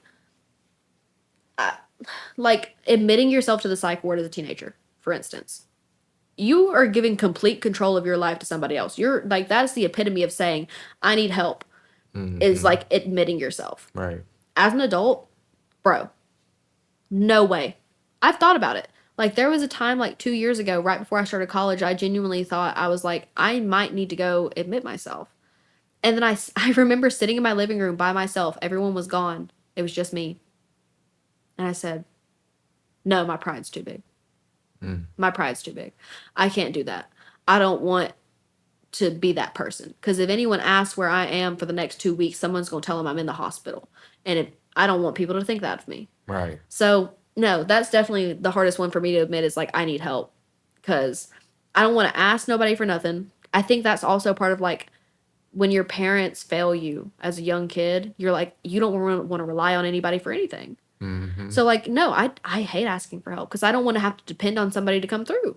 Yeah. That's the biggest part of it is right, it's like, I that don't like to pressure. be Or out of them control. hanging it over your head afterwards, you know? Yeah. Like, yeah, I Not feel even you, that, man. but like, I hate to be disappointed in somebody. I hate for somebody to disappoint me, you know, act in a way out of their character that disappoints me or anything. And so when But somebody makes a commitment to me and then they just don't follow through and they don't right. have like a valid excuse not to, you know, there's always circumstances, you know. If we had a plan to go to a concert and then your mom dies, like obviously I'm not going to be like, nah, bitch, we got Taylor Swift tickets. But Right. if you just woke up late and we had, you know, plans to go, something as little as if we had plans to go get breakfast at 8 and you text me at 11 and you're like, oh, sorry, I forgot. It's like, okay, you get like one chance to do that, you know? Because here's the thing is I understand things come up. I'm a Yeah. forgetful, like, I had to reschedule our podcast because I forgot I had a family thing. Right. You know? So things come up, but you get one chance of just straight up not having any kind of excuse at all. Just like, oh, yeah, I slept in or I didn't feel like it. Before I'm like, I'm not inviting you no more. Nah, that for real though. Like, nah, for real. And but I think like to speak on that a little bit more, um, we all get into a point in our life where we have to rely on somebody for help. You feel me? So don't I think the most important thing with that is like you can be independent, there's nothing wrong with that. But just know like when you get into that situation, don't let your pride get you best of you and where you be like, man, I ain't gonna ask for nobody for help. Like, even though you know you really need that shit, you know what I mean? Cause Yeah. it's like, bro, I'm not we so all human. prideful. We all human. Yeah. So you feel what I'm saying? And I'll tell you what my grandma used to tell me all the time, bro, trouble ain't got no name on it. Like, it can hit the best of us. You feel what I'm saying? Like, hard times can hit the best of us. Yeah. Like, What's crazy is I'm prideful in a weird way, right? Like I ain't got no problem shopping at Goodwill. I got no problem going to the food pantry. None of that bothers me. Food stamps, none of that bothers me. I'll take food stamps. I've been on food stamps. I don't care at all. right. Give my kid I free love some lunch. good old free food Yeah, stuff, boy. exactly. Yeah. But if it comes to like I don't have gas in my car, I'll overdraft my bank account before I'll ask a friend for $5. And I don't know what it is about me, you know? Because Yeah. I know that my friends would rather come through for me more than the government wants to. You know what I mean? Your homies would always rather pick you up than a social worker. Right. But I don't know, I have some weird form of pride. Like, I grew up in a household where my grandparents would not let my school give me free lunch. Like, my school gave me free lunch without telling them at one point, and my grandmother threw a complete fit at the school and almost got the police called. Because she's like, we don't need free lunch. Even though we were, like, pause. Do you understand how poor you have to be for your school in, like, 2010 before Obama was in the office to give you free lunch? Free lunch program was extended under Obama, thank God. And a lot of people got free lunch after that. But before that, do you know how hard it was to get free lunch to qualify for that shit? Yeah. And then for them to like send letters home, my grandparents said no. And for them to ultimately decide like, okay, we're just going to do it, not tell nobody. You know how poor you have to be for that? That's insane. And my grandparents were mad. That's facts though. It was at one point in time. Now they did switch it, but me like halfway through my school career, but man, it used to be hard as hell to get free lunch, boy. Like, cause it's like food stamps. They all in your folks' income business and everything like that. And they used to say my mama made too much, but I was like, what the fuck? Like, how we make too much? And No, and like it's crazy because both of my grandparents worked like 40 hours a week. So how the hell did we had a dual income family and still were too poor? Like we're still poor enough to qualify for free lunch? That's crazy. It's crazy. Yeah, they should. That's insane. They damn near gave that to us. Like, yeah, we'll take that shit. But nah, man. It's been great having you here, man. We went a little bit over time, but that's all right. Wish we could so much more stuff that we wish we could have talked about. But I can say that for next time. It's one thing that I can't let you leave without doing though, man. Is signing that there poster there behind you. yeah, So for sure. you can grab one of the markers, any marker you choose, and hang on 1 second before you sign it though. I'm gonna get you on video. She went to the top with it. Hey. Alotta Sense. Hey man, this was a great way to kick off season 2, boy, for sure. Hey man, like I said, this was a great way to kick off season 2, man. I'm gonna enjoy this episode. And like I said, this really set the tone for like season 2, what I want to do. Like um we talked about poetry and art and stuff, but we also talked about a different, like a deep level, bro.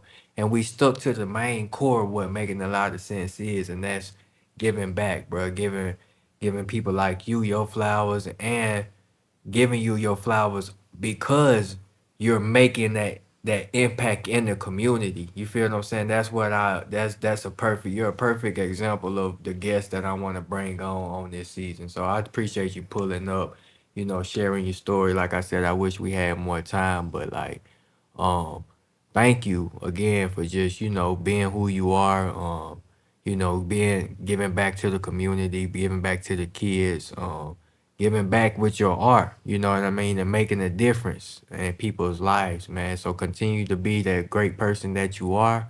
I'm gonna be following on your journey, man. You got a fan in me, long time friend in me, and making a lot of sense, man. We gonna be rooting for you on your journey, man, and we know you're gonna do great things, man.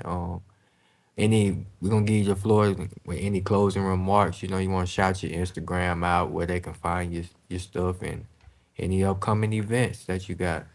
Yeah. So I already talked about my slam in Right. North Carolina. That's the only event I've got on my roster in the next 6 months. So, Mm, but yeah, follow me on Instagram. It's at e.bailey.poetry. right, and we'll That's have where I it in here post. somewhere. Yeah, Post yeah, it yeah. right there.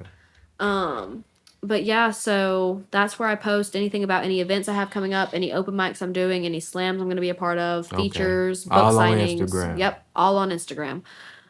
If you want to find me on Facebook, it's E Elizabeth Bailey.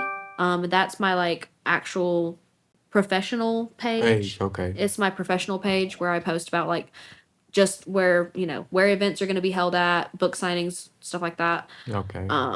But I primarily use Instagram. So e.bailey.poetry is the best place to find me. Yeah, man, just if I guess my main thing that I like to tell people is like if you're in a space where you're an artist and you're worried about like the longevity of your art form, right? Like I don't know if I'm still going to enjoy doing this in 10 years. I don't know if this is going to get me where I want to be. I don't know if I'm ever going to be shit doing this.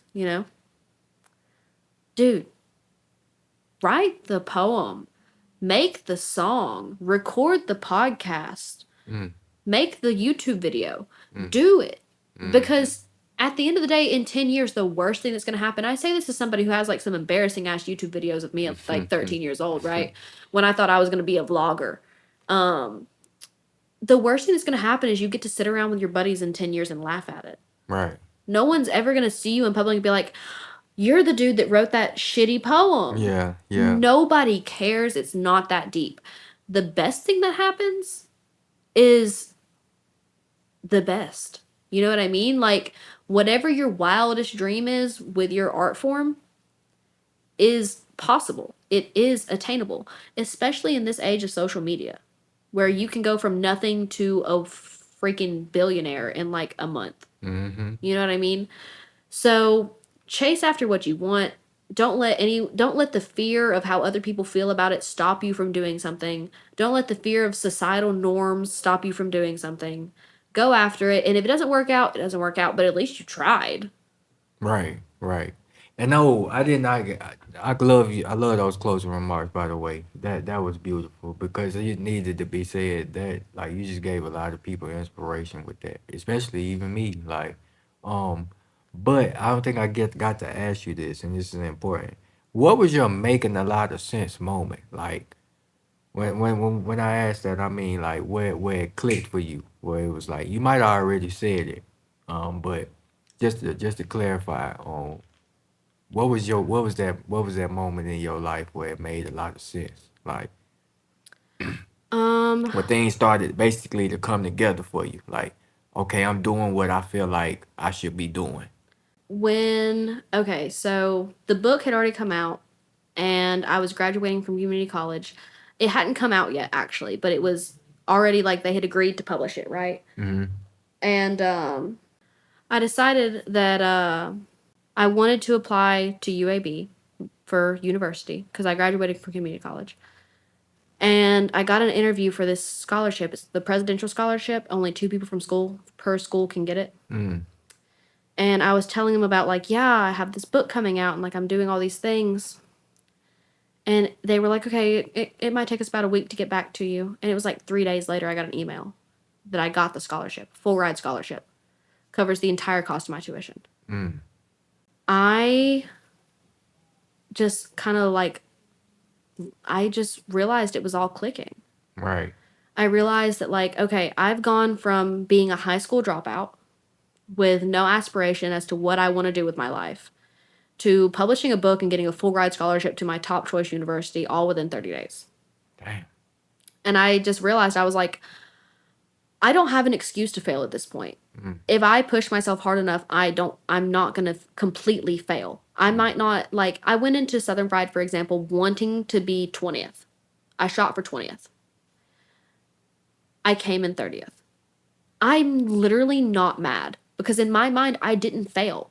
I came out of that last night with my first 10 at my first competition slam. Right. You know what I mean? So, yeah, I think just that moment, getting that email that I had gotten my full ride scholarship, was when I realized, like, that's when it started to make sense. Oh yeah, there it is. That'll make a whole lot of sense, boy. For a ride, like, yeah, that'll make a whole lot of sense, As a man. high school dropout. Right. Yeah, that if that don't click, then what other sign do you need? You feel? But nah, I'm glad that worked out for you, man. It's such a beautiful story, man. I'm glad you came on, making a lot of sense to share it with us. Thank you for having me. Oh, for sure, man. Don't let this be your last time pulling up, man. And as you go down your journey, man, you have to come on and push back up on us and update us. You know what I mean? Um, Shout out to everybody who tuning in and watching us. You feel what I'm saying? Making a lot of sense. Please, please, please, please, because I know we had a lot of this last season. If you are a reoccurring person, I need you to hit that subscribe button. Um, and if this your first time here, I need you to hit the subscribe button as well. And also follow us wherever you listen to your podcast. Yeah, I know a lot of y'all watch the videos on YouTube, but you can also listen to us, if you're in the gym or you're at work. Um, we on Spotify, Apple Music, Google Podcasts, everywhere. So man, just make sure you tune in on that too as well, man. And uh y'all might not know this, but this goes a long way, man. I'm gonna go ahead and let y'all in on a secret, man, cause we making a lot of sense. This is a podcast that's positive for the most part, right? Um, since we are positive and like my main goal is to shed light on people, we get lost in the algorithms. Like we get lost in the sauce because we not doing anything negative. We not doing anything sexual. You feel what I'm saying? So it's kind of like, bro, they gonna try to bury us in the algorithms. But y'all could change all that just by hitting that like, leaving us a little comment. I don't care if it's just some emojis on there. Um, engaging with us, leaving us feedback. Like I said, hitting that subscribe button. That's just little things will take us so far. That way we won't get buried in the algorithms. And if you listen to us on the regular, man, tell your friend, man. We want to hear y'all feedback. We want to know who y'all want on here, who you want us to push up with. You feel what I'm saying? Where y'all want us to go. You feel me? And who y'all like that we push up. You know what I mean? Y'all like E. Bailey, let her know. You know what I mean? Follow her. Engage with her, cause that's what we are. What we make this thing for. I do it for y'all just as much as I do it for me. So, um, I just had to say that, man. And please, y'all do that favor for me, man. And we gonna make season 2 even better than it was at season 1. My last thing in closing, man, I just want to say, um, like I told y'all, we pushed up. We got invited to the award show, and we did our big one, man. We got interviewed so many people, man, and we represented for making a lot of sense. Like making a lot of sense went to other states, which it was already going, but like, man, it went to other states because other people from other states was, you feel what I'm saying? So like, I just thank the people at Alabama Music Award Show for having us. Thank y'all for nominating us. Thank everybody who voted for us. We did not win the award, but still, like I said, we represented well because we was in backstage. Like, you feel what I'm saying? Meeting the people, or just representing. So yeah. With that being said, man, y'all stay inspired, stay motivated, man. Y'all check Miss E. Bailey out. Check her poems out, man. Check her book out. All of that, man. And y'all stay up, man. Oh man, how could I forget, man? I got so much, but my mind be working so fast, I almost forgot. I dropped the project July 11th on all digital streaming platforms. And today it came out on Even Biz. Those who want to support me, you can go to Even Biz and you can pay what you want on Even Biz for the whole album, plus the exclusive interview on there. There's just a little thing I wanted to do for my fans to see who really wanted to support me. So like if you really support Tonyo and you want the album personally, you can have it for your download. You can go purchase that on evenbiz.com, or you can go to the app, or you can go on Instagram, either one. And you can find the album Out the Blue. It's called Out the Blue, produced by KJS Beats, entirely by me. And yes, man, I'm so proud of that album, man. So y'all go check that out when y'all get a chance, man. Like I said, if you can't, you don't want to purchase it, it is on streaming platforms. So there you have it.